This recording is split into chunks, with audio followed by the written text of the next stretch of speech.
بسم اللہ الرحمن الرحیم وذهب بعض المحققین إلى أن المعنى في قول مشائخنا كلام الله تعالى معنى قديم ليس في مقابلة اللفظ حتى يراد به مدلول اللفظ ومفهومه بل في مقابلة العين والمراد به ما لا يقوم بذاته كسائر الصفات ومرادهم أن القرآن اسم لللفظ والمعنى شامل لهما وهو قديم لا كما زعمت الحنابلة من قدم النظم المؤلف المرتب الأجزاء فإنه بديهي الاستحالة للقطع بأنه لا يمكن التلفظ بالسين من بسم الله إلا بعد التلفظ بالباء بل المعنى أن اللفظ القائم بالنفس ليس مرتب الأجزاء في نفسه كالقائم بنفس الحافظ من غير ترتب الأجزاء وتقدم البعض على البعض والترتب إنما يحصل في التلفظ والقراءة لعدم مساعة الآلة وهذا معنى قولهم المقروء قديم والقراءة حادثة وأما القائم بذات الله تعالى فلا ترتب فيه حتى أن من سمع كلامه تعالى سمعه غير مرتب الأجزاء لعدم احتياجه إلى الآلة هذا حاصل كلامه. رکو یہاں پر.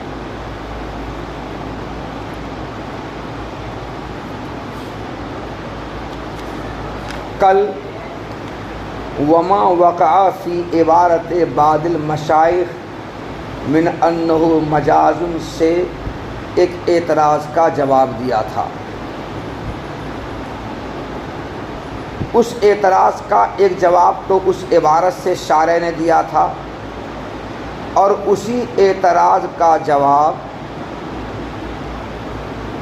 صاحب مواقف علامہ عضدالدین رحمۃ اللہ علیہ نے اپنی کتاب شرح مواقف میں دیا ہے.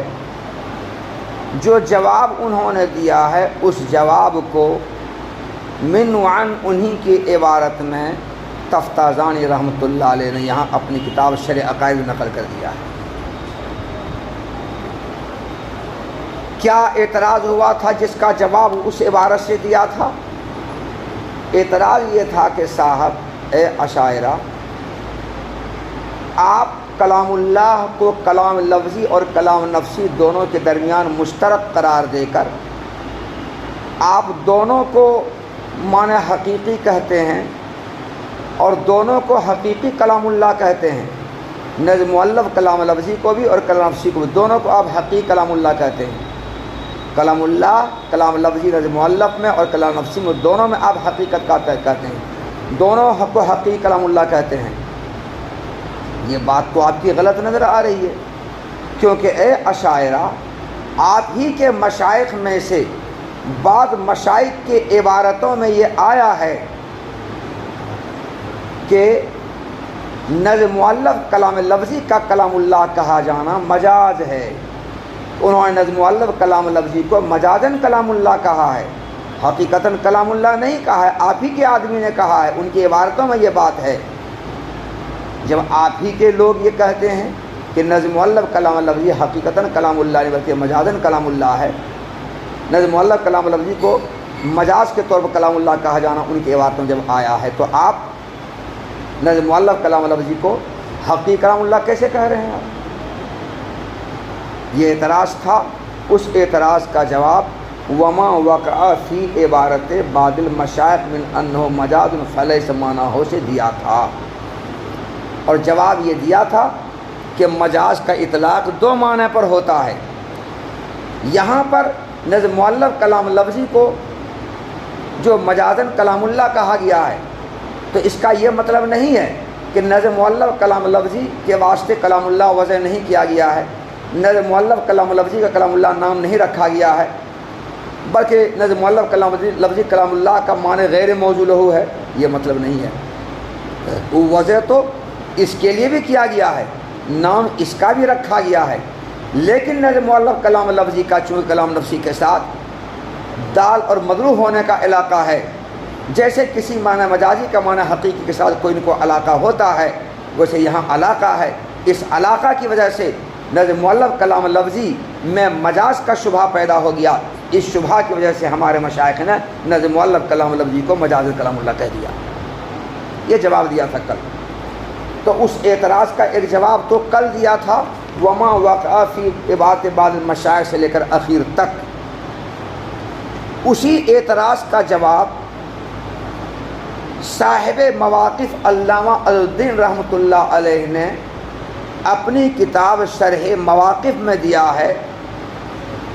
جو جواب دیا ہے اس جواب کے لیے جو عبارت انہوں نے اپنی کتاب میں لائی ہے، من وعن وہی عبارت جواب دینے کے لیے شارح تفتازانی رحمۃ اللہ علیہ نے اپنی کتاب شرح عقائد میں نقل کر دیا۔ تو ذہب بعض المحققین سے لے کر جہاں تک ہم نے عبارت ابھی پڑھی ہے وہاں تک یہ صاحب مواقف کا کلام ہے۔ کس کا یہ مواقف کلام ہے، ان کی کتاب شرح مواقف سے یہاں عبارت نقل کی گئی ہے۔ صاحب مواقف کے کلام کا حاصل یہ ہے، ہم کو دیکھو نا 17 موبائل تمہارا گم ہوگا، اب تم اپنی فکر کرو،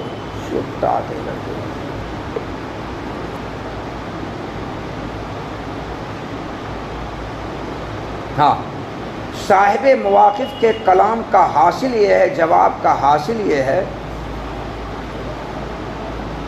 کہ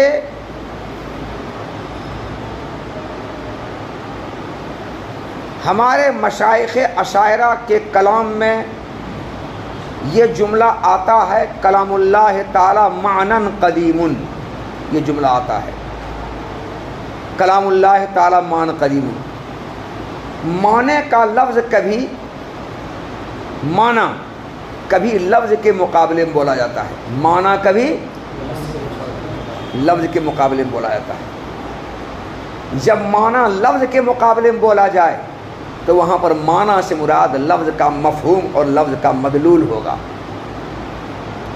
اور لفظ اور معنی کے درمیان مغایرت ہوگی، لفظ دال ہوگا اور معنی مدلول ہوگا، لفظ موضوع ہوگا اور معنی موضوع لہو ہوگا، دونوں میں مغایرت ہوگی۔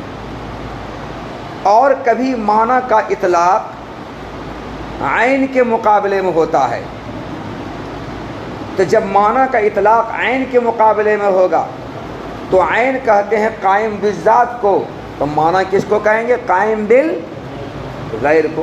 کس کو کہیں گے؟ ارے عین کس کو کہتے ہیں؟ قائم۔ فالآیان ما لہو قیام بذاتہ، یہی نا ہے، کہاں پڑھا یہ؟ فالآیان ما یکون لہو قیام بذاتہ، کہاں پڑھا ہے؟ انوار میں، حسامی میں۔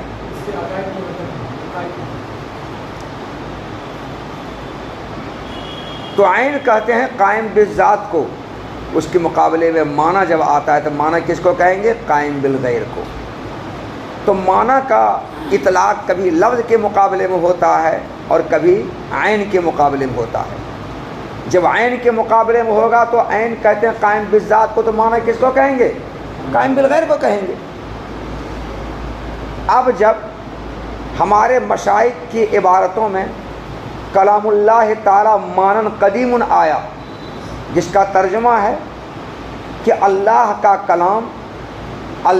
کلام تو در حقیقت معنی قدیم ہے، جو اللہ کی صفت ہے، جو اللہ کی ذات کے ساتھ قائم ہے۔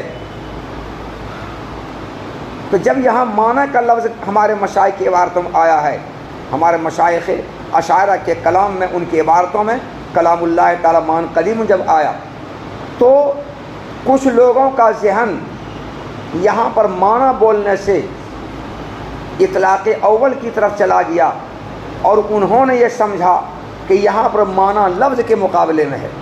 کیا سمجھا انہوں نے؟ معنی لفظ کے مقابلے میں ہے، اور یہاں معنی سے مراد لفظ کا مدلول اور مفہوم ہے، یہ انہوں نے سمجھا. اور یہ سمجھ کر اس عبارت کا مطلب انہوں نے یہ نکالا کہ کلام اللہ تو حقیقت میں معنی قدیم ہے، کلام نفسی ہے، جو اللہ کی صفت ہے، اللہ کی ذات کے ساتھ قائم ہے. حقیقت میں وہی کلام اللہ ہے، حقیقی کلام اللہ وہی ہے، وہی حقیقی کلام اللہ ہے. خود کلام لفظی نظم مؤلف یہ حقیقی کلام اللہ نہیں ہے، بلکہ یہ مجازی کلام اللہ ہے. اس کو کلام اللہ مجازن کہا جاتا ہے. یہ ہمارے اصحاب نے، ہمارے دوستوں نے اس کو سمجھا. حالانکہ مشائخ اشاعرہ نے کلام اللہ مان قدیم میں جو معنی کا لفظ بولے ہیں تو وہ لفظ کے مقابلے میں نہیں بولے ہیں، بلکہ وہ معنی کا لفظ عین کے مقابلے میں بولے ہیں. کیا بولے ہیں؟ تو کلام اللہ مان قدیم جو مشائخ اشاعرہ کی عبارتوں جو جملہ آیا ہے اس کا یہ مطلب نہیں ہے کہ کلام اللہ صرف معنی قدیم کا نام ہے، وہ کلام نفسی ہے، اور کلام اللہ حقیقت میں کلام نفسی ہی کو کہا جاتا ہے. نظم مؤلف کلام لفظی کو حقیقت میں کلام اللہ نہیں کہتے بلکہ مجازی کلام اللہ کہا جاتا ہے. یہ مطلب عبارت کا بالکل نہیں ہے. یہ مطلب اس وقت ہوتا جب کہ مشائخ اشاعرہ کے اس کلام میں کلام اللہ مان قدیم معنی لفظ کے مقابلے میں ہوتا تب، مگر یہ معنی لفظ کے مقابلے میں نہیں ہے بلکہ یہ معنی عین کے مقابلے میں ہے. کس کے مقابلے میں؟ عین کے مقابلے میں. اور جب یہ عین کے مقابلے میں ہے تو عین کہتے ہیں قائم بالذات کو، تو معنی کس کو کہیں؟ قائم بالغیر کو. تو مشائخ اشاعرہ کی یہ عبارت کے کلام اللہ مان قدیم، تب اس کا مطلب یہ ہوگا کہ اللہ تعالیٰ کا کلام وہ قائم بالغیر ہے. کیا ہے وہ؟ اللہ تعالیٰ کلام قائم بالغیر ہے. اللہ تعالیٰ کلام عین اور قائم بالذات نہیں ہے. ارے کلام اللہ تعالیٰ مان قدیم کا ترجمہ کیا ہوگا؟ کہ کلام اللہ عین اور قائم بالذات نہیں ہے بلکہ کلام اللہ معنی اور قائم بالغیر ہے. قائم بالغیر ہے. تو کلام اللہ کو قائم بالغیر کہا انہوں نے. اور چونکہ قائم بالغیر ہونا کلام لفظی اور کلام نفسی دونوں پر صادق آتا ہے، کلام لفظی نظم مؤلف اور کلام نفسی دونوں پر صادق آتا ہے، اس لیے کلام اللہ دونوں کو شامل ہوگا، دونوں کو عام ہوگا. کلام لفظی نظم مؤلف کو بھی اور کلام نفسی جو قدیم ہے، جو اللہ کی صفت ہے، جو اللہ کی ذات کے ساتھ قائم ہے، دونوں کو شامل ہوگا. دونوں کا نام کلام اللہ ہوگا. جب دونوں کو شامل ہوا، دونوں کا نام کلام اللہ ہوا، تو کلام اللہ دونوں معنی میں حقیقت ہوگا. دونوں کلام اللہ حقیقت کہلائے گا. کلام لفظی نظم مؤلف دونوں کے معنی میں کلام اللہ حقیقت ہوگا اور دونوں حقیقی کلام اللہ کہلائے گا. اس میں کوئی کلام اللہ حقیقی، کوئی کلام اللہ مجازی نہیں ہوگا. کیونکہ عبارت کا مطلب یہ ہوا کہ کلام اللہ عین اور قائم بالذات نہیں ہے بلکہ کلام اللہ معنی اور قائم بالغیر ہے، اور قائم بالغیر کلام لفظی کلام نفسی دونوں پر صادق آتا ہے. اس سے کلام اللہ دونوں پر صادق آئے گا، دونوں کلام اللہ ہوگا. کلام لفظی نظم مؤلف بھی کلام اللہ ہوگا اور کلام نفسی جو قدیم ہے، جو اللہ کے ذات ساتھ قائم، وہ بھی کلام اللہ ہوگا. اس لیے دونوں حقیقی کلام اللہ ہوگا. دونوں کلام اللہ کا حقیقی معنی ہوگا، کوئی حقیقت اور کوئی مجاز نہیں ہوگا. تو لوگوں کو دھوکہ ہو گیا ہے اس بات سے کہ مشائخ اشاعرہ کی عبارتوں کلام اللہ مان قدیم جو آیا ہے اس نے معنی کو لفظ کے مقابلے میں سمجھ لیا، اور لفظ کے مقابلے میں سمجھنے سے ان کو دھوکہ ہو گیا. اس لیے انہوں نے یہ بات کہی کہ کلام اللہ حقیقت میں کلام نفسی معنی قدیم ہے، رہا کلام لفظی نظم مؤلف یہ خود ہے کلام اللہ نہیں بلکہ مجازی کلام اللہ، یہ کہہ دیا انہوں نے. یہ دھوکہ ان کو ہو گیا. حالانکہ مشائخ اشاعرہ کی عبارتوں میں معنی کا لفظ عین کے مقابلے میں نہیں ہے، معنی کا لفظ لفظ کے مقابلے میں نہیں ہے بلکہ معنی کا لفظ عین کے مقابلے میں ہے. اور کلام اللہ مان قدیم کا مطلب یہ ہوا کہ کلام اللہ عین اور قائم بالذات نہیں ہے بلکہ کلام اللہ معنی اور قائم بالغیر ہے، اور قائم بالغیر کلام لفظی کلام نفسی دونوں پر صادق آتا ہے، دونوں کو شامل ہے، دونوں کا نام ہے. جب دونوں کو شامل ہے، دونوں کا نام ہے، تو دونوں حقیقی کلام اللہ ہوا. دونوں حقیقی کلام اللہ ہوا. جب دونوں حقیقی کلام اللہ ہوا تو اب اعتراض نہیں ہوگا وہ. اب مشائخ اشاعرہ نے جو کہہ دیا کہ نظم مؤلف کلام لفظی مجازی کلام اللہ ہے، جو انہوں نے کہا تو ان کو دھوکہ ہو گیا. کس سے دھوکہ ہو گیا؟ مشائخ کی اس عبارت سے دھوکہ ہو گیا ان کو. انہوں نے یہ سمجھا کہ یہاں پر معنی لفظ کے مقابلے میں، اس لیے انہوں نے یہ بات کہہ دی. حالانکہ یہ لفظ کے مقابلے میں نہیں بلکہ یہ معنی کے مقابلے میں. تو دھوکہ یہاں سے ہوا ہے. دھوکہ کہاں سے ہوا ہے؟ یہاں سے دھوکہ ہوا ہے مشائخ اشاعرہ کو. اس دھوکہ کھا کر کے انہوں نے کہہ دیا کہ نظم مؤلف کلام لفظی مجازاً کلام اللہ ہے. اگر وہ یہاں پر معنی کو لفظ کے مقابلے میں نہ سمجھتے بلکہ عین کے مقابلے میں سمجھتے تو دھوکہ نہیں کھاتے اور وہ یہ نہیں کہتے. یہ صاحب مواقف نے اس اعتراض کا یہ جواب دیا ہے. سمجھا جواب کو؟ غور سے سنو بات سمجھو. ہاں دونوں ہی کلام اللہ ہے. ابھی پاجامہ رکھو ابھی. تو بہرحال اب تک یہاں پر یہ بات ثابت ہوئی کہ کلام لفظی نظم مؤلف یہ بھی حقیقی کلام اللہ ہے اور کلام نفسی یہ بھی حقیقی کلام اللہ ہے. تو اللہ کا کلام جو معنی قدیم ہے وہ دونوں پر صادق آتا، دونوں کو شامل ہے، دونوں کو عام ہے. جب دونوں کو شامل ہے، دونوں کو عام ہے، اور کلام اللہ چونکہ اللہ کی صفت ہے، قدیم اللہ کی ذات کے ساتھ قائم ہے، تو کلام لفظی نظم مؤلف کا بھی اللہ کی ذات کے ساتھ قائم ہونا اور اس کا قدیم ہونا لازم آتا ہے نا. کلام اللہ چونکہ اللہ کی صفت اللہ کی ذات کے ساتھ قائم اور قدیم ہے اور کلام اللہ دونوں کو عام ہے، تو اس سے کلام لفظی نظم مؤلف کا بھی اللہ کی صفت ہونا اور قدیم ہونا اور اللہ کی ذات کے ساتھ قائم ہونا لازم آتا ہے. حالانکہ اشاعرہ کلام لفظی نظم مؤلف کو اللہ کی صفت اللہ کی ذات کے ساتھ قائم قدیم نہیں مانتے ہیں، لیکن لازم آ رہا ہے.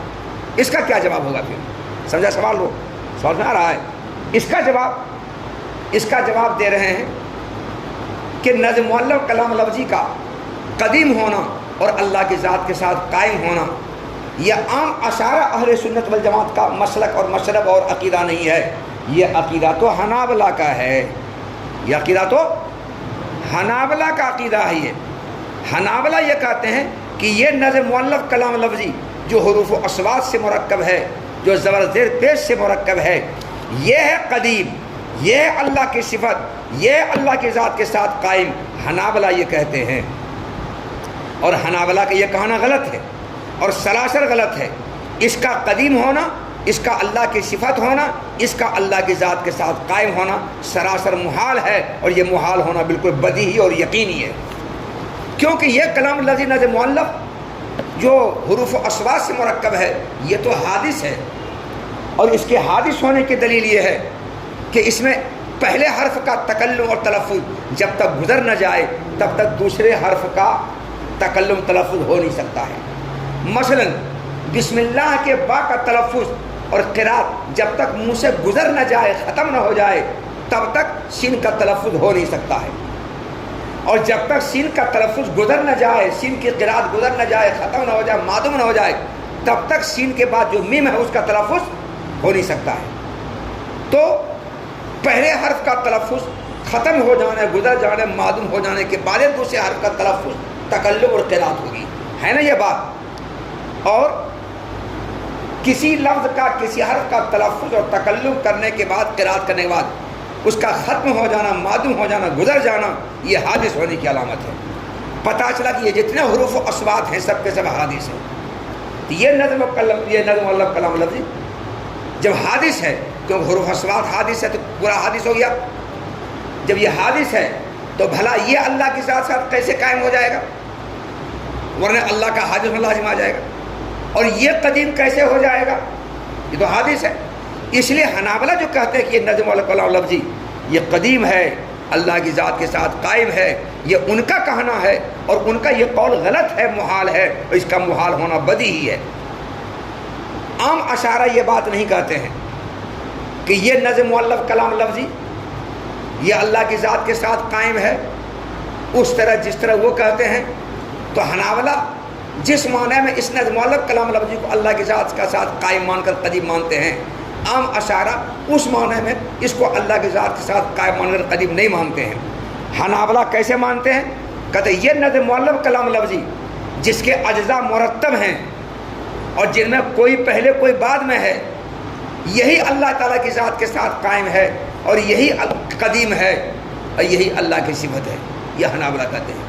عام اشاعرہ اس معنی میں اس نظم مؤلف کلام لفظی کو اللہ کی ذات کے ساتھ قائم مان کر قدیم نہیں مانتے ہیں، بلکہ عام اشارہ یہ کہتے ہیں کہ یہ نظم مؤلف کلام لفظی بے شک اللہ کی ذات ساتھ قائم ہے اور اللہ کی صفت ہے، قدیم ہے یہ، مگر وہاں اس طرح سے ترتیب نہیں ہے اور اس طرح تقدم و تاخر نہیں ہے، جیسے یہاں ترتیب ہے نا کہ پہلے یہ، اس کے بعد یہ، اس کے بعد یہ۔ اللہ تعالیٰ کی ذات کے ساتھ ترتیب نہیں ہے اور کوئی لفظ پہلے کوئی لفظ بعد میں اللہ تعالیٰ کے ساتھ اس طرح تقدم و تاخر نہیں ہے۔ بغیر الفاظ اور حروف کے تقدم و تاخر کے اور بغیر ترتیب کے اللہ تعالیٰ کی ذات کے ساتھ یہ نظم مؤلف کلام لفظی قائم ہے۔ جیسے حافظ قرآن کے ذہن کے ساتھ، حافظ قرآن کے دماغ کے ساتھ یہ نظم مؤلف کلام لفظی قائم ہے۔ کیسے قائم ہے؟ بغیر ترتیب کے، بغیر تقدم و تاخر کے۔ الفاظ اور حروف میں تقدم و تاخر اور الفاظ و حروف میں ترتیب تو تکلم کے وقت میں ہوتی ہے، منہ سے ادائی کے وقت میں ہوتی ہے، قرات کے وقت میں ہوتی ہے، تلفظ کے وقت میں ہوتی ہے، اور تلفظ کے وقت میں، قرات کے وقت میں، تکلم کے وقت میں الفاظ حروف میں ترتیب اور تقدم و تاخر اس لیے ہوتا ہے کہ یہ جو زبان ہے دفتن واحدتاً تمام حروف اور تمام الفاظ کو اپنے منہ سے ادا کرنے پر قادر نہیں ہے۔ دفتن واحدتاً تمام الفاظ، تمام حروف کو یکبارگی اگل دینے پر قادر نہیں ہے۔ زبان ایک ایک بعد دیگرے ہی تکلم تلفظ کرتی ہے، ایک ایک بعد دیگرے ہی قرات کرتی ہے۔ جب ایک ایک بعد دیگرے قرات کرتی ہے، تکلم تلفظ کرتی ہے، اس لیے وہاں ترتیب ہو جاتی ہے کہ پہلے وہ لفظ بولا، پھر یہ بولا، پھر یہ بولا، پھر اس لیے وہاں تقدم و تاخر ہو جاتا ہے، پہلے یہ، پہلے پھر یہ۔ اور حافظ قرآن کے ذہن کے ساتھ یہ نظم مؤلف کلام لفظی قائم ہے، تو چونکہ حافظ قرآن کے ذہن کے ساتھ جو قائم ہے، جب حافظ قرآن منہ سے بولتا ہے وہاں ترتیب ہوتی ہے، وہاں تقدم و تاخر ہوتا ہے، اور اس میں تقدم و تاخر نہیں ہے، اس میں ترتیب نہیں ہے۔ تو جیسے حافظ قرآن کے ذہن کے ساتھ کلام اللہ مؤلف بغیر ترتیب کے، بغیر تقدم و تاخر کے قائم ہے، اسی طرح یہ نظم مؤلف کلام لفظی اللہ تعالیٰ کی ذات کے ساتھ بغیر ترتیب کے اور بغیر تقدم و تاخر کے قائم ہے۔ اور حنابلہ کہتے ہیں کہ جس طرح یہ نظم مؤلف کلام لفظی میں ترتیب ہے، آگے پیچھے ہے، ویسے اللہ تعالیٰ کے ساتھ بھی یہ کلام لفظی مؤلف ترتیب کے ساتھ اور آگے پیچھے کے ساتھ ہے۔ اور ہم کہتے ہیں اس طرح سے نہیں ہے، جیسے حافظ قرآن کے ذہن کے ساتھ بغیر ترتیب کے اور بغیر آگے پیچھے ہے، ویسے اللہ تعالیٰ کی ذات کے ساتھ یہ نظم مؤلف کلام لفظی قائم ہے، بغیر ترتیب کے، بغیر آگے پیچھے، بغیر تقدم و تاخر کے ہے۔ اب تم کہو گے حافظ قرآن کے ذہن میں تو ترتیب ہے، حافظ قرآن کے ذہن میں ترتیب ہے، کیونکہ حافظ قرآن جب پڑھتا ہے تو پہلے اس کو پڑھتا ہے، یہ کہو گے حافظ قرآن کے ذہن میں ترتیب نہیں ہے۔ ترتیب تو نظر آتی ہے منہ سے بولنے پر، منہ سے بولنے پر، وہاں بغیر ترتیب کے ہے۔ جب منہ سے بولو گے تب ترتیب ہوگی، منہ سے بولو گے تب آگے پیچھے ہوگا، وہ آگے وہ پیچھے، وہ آگے پیچھے، وہاں تو ویسے ایسے ہی جمع ہے بالکل۔ یہ جواب دیا صاحب واقف جو اعتراض پڑا اشاعرہ پر کہ آپ کلام اللہ کو قدیم کہنے اور اللہ کی ذات کے ساتھ قائم کہنے سے کلام لفظی نظم مؤلف کا بھی قدیم ہونا اور اللہ کی ذات سے قائم لازم آتا ہے۔ یہ اعتراض، اس اعتراض کا جواب یہ دیا کہ یہ حنابلہ کا مذہب ہے، ہمارا مذہب یہ نہیں ہے۔ حنابلہ اس معنی میں اس کو اللہ کی صفت اور اللہ کی ذات قائم قدیم کہتے ہیں، ہم اس معنی میں نہیں کہتے ہیں، اس لیے ہم پر یہ اعتراض نہیں ہوگا۔ ترجمہ دیکھو پہلے اس کا، وَذَهَبَ بَعْضُ الْمُحَقِّقِينَ، یہ صاحب مواقف کہہ رہے ہیں، اسی کی بات نقل کیا تفتازانی نے۔ اور بعض محققین کا مذہب یہ ہے کہ ہمارے مشائخ کا قول کلام اللہ تعالیٰ قدیم، ان میں معنی لفظ کے مقابلے میں نہیں ہے کہ اس سے لفظ کا مطلب اور مفہوم مراد لیا جائے، بلکہ یہ معنی عین کے مقابلے میں ہے، اور اس معنی سے مراد وہ چیز ہے جو قائم بالذات نہ ہو، جیسے دیگر صفات ہیں دیگر صفات اس چیز کو قادر قائم بذات نہ ہو.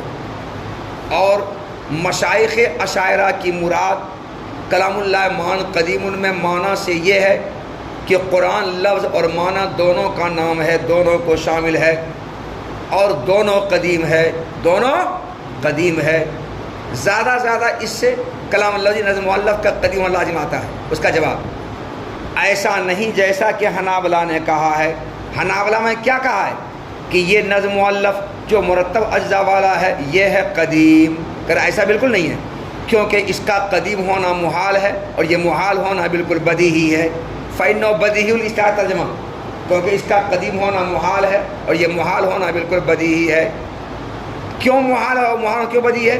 کیونکہ یہ بات بالکل یقینی ہے للقطع، کیونکہ یہ بات بالکل یقینی ہے کہ بسم اللہ کے سین کا تلفظ بسم اللہ کے با کے تلفظ کے بعد ہی ممکن ہے. اس سے پہلے ہے ممکن نہیں ہے، نہیں ممکن ہے. بلکہ مطلب یہ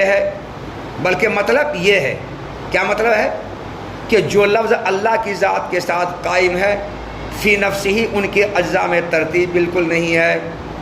جیسے حافظ قرآن کی ذات کے ساتھ جو لفظ قائم ہے اس میں ترتیب نہیں ہے.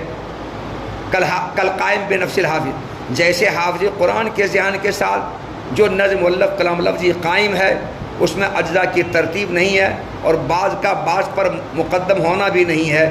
اسی طرح سے اللہ تعالیٰ کی ذات نظم مؤلف کلام لفظی قائم ہے، اس میں اجزاء کی ترتیب اور ترتب و تقدم نہیں ہے. اور ترتیب تو صرف تلفظ کے وقت میں اور قرات کے وقت میں حاصل ہوتی ہے. تلفظ اور قرات کے وقت میں ترتیب کیوں حاصل ہوتی ہے؟ کیونکہ اعلی تلفظ تمام الفاظ و حروف کو یک بارگی بولنے میں ساتھ نہیں دے پاتا ہے لعدم مساعد الآلت، کیونکہ اعلی تلفظ تمام الفاظ و حروف کو یک بارگی بولنے میں ساتھ نہیں دے پاتا ہے. ارے یک بارگی بولنے میں اعلی تلفظ قادر ہے نا جی. اعلی تلفظ کون ہے؟ زبان قادر نہیں ہے، اس لیے وہاں تقدم تاخر اور ترتیب ہوتی ہے. اور یہی مطلب ہے مشائخ کے اس قول کا کہ مقروء قدیم ہے اور قرات حادث ہے. مقروء قدیم ہے، جس کو پڑھا جاتا ہے وہ ہے قدیم. پڑھا جاتا ہے کس کو؟ نظم مؤلف کلام لفظی کو. تو نظم مؤلف کلام لفظی کو پڑھاتا ہے، یہ ہے قدیم. اس میں ترتیب اور تقدم و تاخر نہیں جو اللہ کے ساتھ قائم ہے. اور قرات اور تکلم تلفظ حادث ہے، کیونکہ اس میں ایک لفظ کا تکلم ہو نہیں سکتا جب تک کہ پہلے والے کا ختم نہ ہو جائے. اور یہی مطلب مشائخ کے اشاعرہ کے اس قول کا کہ مقروء قدیم ہے اور قرات حادث ہے. اور رہی بات اس لفظ کی جو اللہ تعالیٰ کی ذات کے ساتھ قائم ہے، اس نظم مؤلف کلام لفظی کی جو اللہ تعالیٰ کی ذات کے ساتھ قائم ہے، تو اس میں ترتیب بالکل نہیں ہے. اس میں الفاظ کی ترتیب اور تقدم و تاخر بالکل نہیں ہے. یہاں تک کہ جس نے اللہ تعالیٰ کا کلام سنا تو اس نے اللہ کلام غیر مرتب اجزاء والا سنا. کیسے سنا؟ جس نے بھی اللہ کلام سنا، موسیٰ علیہ السلام نے اللہ کلام سنا. جس نے بھی اللہ کلام سنا تو غیر مرتب اجزاء والا اللہ کلام سنا. جبرائیل نے سنا تو غیر مرتب اجزاء والا کلام سنا. کیوں غیر مرتب اجزاء والا کلام سنا؟ کیونکہ اللہ تعالیٰ جب تکلم تلفظ کرتے قرات کرتے ہیں تو اللہ تعالیٰ قرات کرنے میں تلفظ تکلم کرنے میں اعلی تلفظ کے زبان کے محتاج نہیں ہے. جو آدمی محتاج ہوگا وہ نہ اس سے تکلم کرے گا، اور اللہ اس کے محتاج نہیں ہے. اور جو اس کا محتاج ہوگا تو چونکہ یہ یکبارگی تمام حروف تمام الفاظ کو بولنے پر قادر نہیں ہے، ایک بات دیگرے بولتا ہے، اس سے ترتیب و تقدم ہو جاتا ہے. لیکن جب اللہ اس کا محتاج نہیں ہے، اس کے بغیر اللہ تکلم قرات کرتے ہیں، تو اللہ تعالیٰ یکبارگی بولنے پر دفعتاً واحداً تمام حروف تمام الفاظ کے بولنے پر قادر ہیں، بول دیتے ہیں. اس لیے وہاں کوئی تکلم تلفظ وہاں کوئی ترتیب اور تقدم تاخر نہیں ہے.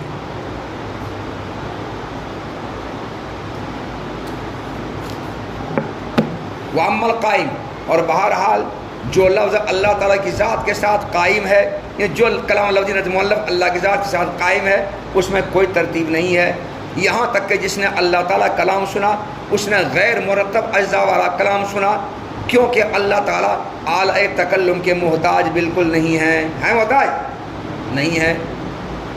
یہ صاحب مواقف کے کلام کا خلاصہ اور حاصل ہے جو تفتازانی رحمۃ اللہ علیہ یہاں پر بیان کر دیا. چھوڑ دینا. صاحب مواقف رحمۃ اللہ علیہ نے اس اعتراض کا جو جواب دیا، پھر اس جواب پر جو اعتراض پڑا، پھر اعتراض کا جواب دیا لا کما زعمت الحنابلہ سے، جو جواب دیا ہے لا کما زعمت الحنابلہ تو سے اس اعتراض کو جو جواب دیا، اس جواب پر شارح تنقید کر رہے ہیں وَهُوَ جَيِّدٌ لِمَن يَتَعَقَّلُ لَفْظًا قَائِمًا بِالنَّفْسِ غَيْرِ مُؤَلَّفِ الْحُرُوفِ الْمَنْطُوقَةِ أو المخيرة المشروط وجود بعضها بأدب البعض ولا من الأشكال المرتبة الدالة عليه ونحن لا نتأقلم من قيام الكلام بنفس الحافظ إلا كون صور الحروف مخزونة مرتسمة في خياله بحيث إذا التفت إليها كانت كلاما مؤلفا من ألفاظ متخيرة أو نقوش مترتبة وإذا تلفظ كانت كلاما مسموعا. یہاں تک صاحب مواقف کے کلام پر تنقید ہے، تبصرہ ہے شارح کی جانب سے، اور تنقید تبصرہ کر کے اس کلام کو مطعون اور کمزور قرار دے رہے ہیں.